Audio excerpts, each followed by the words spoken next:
Hello बच्चों, तो ये आपका इंटीग्रेशन का 5 मार्क का क्वेश्चन है और मैं आपको सबसे सिंपल वे में इसको सॉल्व करके बताने वाली हूँ, क्योंकि अभी तक आपने जो भी मेथड पढ़े वो सबसे टफेस्ट मेथड है और यहाँ हम इसको सॉल्व करेंगे बिल्कुल सिंपलेस्ट मेथड से। तो एक बार वीडियो को पूरा जरूर देखना, नहीं इतना टाइम है तो फटाफट फास्ट फॉरवर्ड में करके इस मेथड को जरूर देखना। तो अब बहुत से मेथड में आपने यहाँ पे किया है कि साइन को भाई कॉस में चेंज कर दो, ये जो साइन स्क्वायर एक्स, जो मैथड मैं करूंगी वो सबसे सिंपलेस्ट मैथड है। ठीक है, मैं आपसे शर्त लगा सकती हूँ।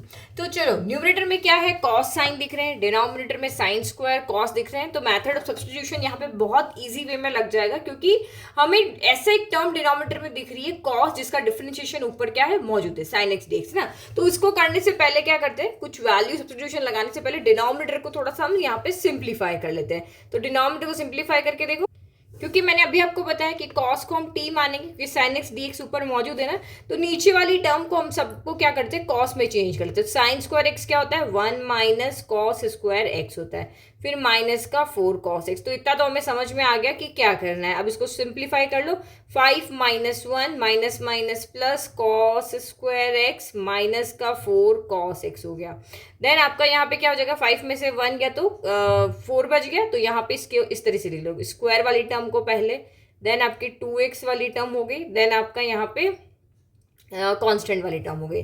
तो ये हमें जो सिंपली दिख रहा है कि a square minus 2ab plus b square, 4 को 2 स्क्वायर लिख सकते हैं। तो ये आपकी जो टर्म हो गई वो क्या हो गई, कॉस एक्स माइनस 2 का क्या हो गई, होल स्क्वायर हो गई।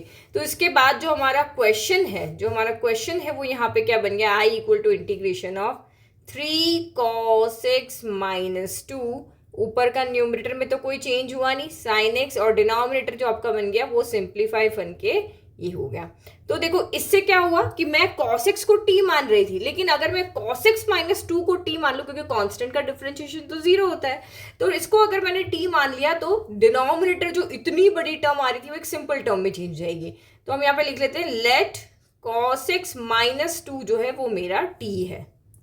ओके, तो cos x को मैं माइनस 2 को t माना, तो डिफरेंशिएट करो, cos x का डिफरेंशिएशन क्या हो जाएगा, माइनस का साइन एक्स dx, और 2 कांस्टेंट है 0, और ये बन गया मेरा dt। तो अब मेरे पास माइनस तो इधर मुझे चाहिए नहीं, क्योंकि मेरे पास न्यूमरेटर में सिर्फ क्या है, साइन एक्स dx है, तो माइनस को हम उधर भेज देते हैं। चलो अब वहां पे वैल्यू पुट करें। अब हमारा i क्या बन गया, तो i यहाँ पे बन गया है हमारा 3 cos x माइनस 2 हो गया। तो यहाँ पे हमें cos x की वैल्यू पुट करनी पड़ेगी, क्योंकि यहाँ cos x है, 3 cos x माइनस 2 की वैल्यू तो है नहीं, तो यहाँ से हम क्या कर लेते हैं, cos x की वैल्यू निकाल लेते हैं। तो cos x की वैल्यू कितनी हो जाएगी, माइनस का 2 इधर आके 3 प्लस 2 हो जाएगी। तो ये आपका हो गया 3 cos x की जगह पे हम रख लेंगे t प्लस 2 देन माइनस 2, और साइन एक्स dx, इस साइन एक्स की जगह पे क्या आ जाएगा, साइन एक्स, और आपका क्वेश्चन में dx भी था ना, तो ये आपका यहाँ पे साइन एक्स डी एक्स की जगह हम रखेंगे माइनस का डी टी। तो ये हम यहाँ पे क्या करते हैं, माइनस को बाहर लिख लेते हैं, और ये मेरा हो गया डी टी, और डिनोमिनेटर जो है वो मेरा cos x माइनस 2 को हमने t माना था, तो ये हो गया आपका t स्क्वायर हो गया। कुछ भी प्रॉब्लम नहीं हुई यहाँ पे, देखो कितना इजी वे में सॉल्व हो गया, और मेरा 5 नंबर का क्वेश्चन है। अदरवाइज मोस्टली जो अपने क्वेश्चन को सॉल्व करते हुए देखा होगा, उसमें क्या किया है, ये वाला जो टर्म है ना, उसमें ये वाली टर्म नहीं बनाई है, ये वाली सीधा इसके अंदर वैल्यू पुट करिए, तो वो डिनोमिनेटर सिंप्लीफाई नहीं हो रहा है वहां। अब देखो अब क्या करें, अब हम न्यूमरेटर को थोड़ा सा और सॉल्व कर लें। तो ये माइनस हो गया इंटीग्रेशन, ये क्या होगा, 3t plus 3 2 6 minus 2 divided by आपका टी स्क्वायर, और हो गया dt। ठीक है, आगे और सॉल्व करें, माइनस इंटीग्रेशन 3t तो एज इट इज रहेगा, 6 माइनस 2 कितना हो गया, t प्लस 4 हो गया, और 3t plus 4 upon T square हो गया, और ये dt हो गया। तो अब हम इसको यहाँ पे क्या करें, इसको t को सेपरेट कर लें, इसके साथ अलग इसके साथ अलग लिख लें। तो ये आपका माइनस, फिर आपका इंटीग्रेशन, बिल्कुल सही किया ना हमने, हाँ माइनस बार चल रहा है, तो ये आपका 3t upon T square D T हो गया, फिर minus plus minus integration 4 upon T square D T हो गया। ठीक है, अब सिंप्लीफाई करें यहाँ पे, इस स्क्वायर से तो ये t हो गया कैंसिल, तो माइनस का 3 को हम बाहर ले लेते हैं, 1 अपॉन टी, और ये हो गया डी टी। फिर माइनस इंटीग्रेशन 4 यहाँ पे बाहर ले लें, टी स्क्वायर को ऊपर लेके जाए, टी पावर माइनस 2, और ये हो गया डी टी। तो 1 अपॉन टी का डिफरेंशिएशन तो सबको पता है कितना होता है, लॉग टी होता है। फिर माइनस का 4 टी की पावर एन का क्या होता है, टी की पावर एन प्लस 1, तो minus 2 plus 1 upon minus 2 plus 1 D T हो गया, सिंपल। अब यहाँ से थोड़ा सा इसको सिंप्लीफाई करें और टी की वैल्यू पुट करें, तो माइनस का 3 log t माइनस का 4 और ये t की पावर -1 डिवाइड बाय -1 और dt नहीं आएगा, सॉरी यहाँ पे प्लस c आएगा, ठीक है। तो ये प्लस c हो गया।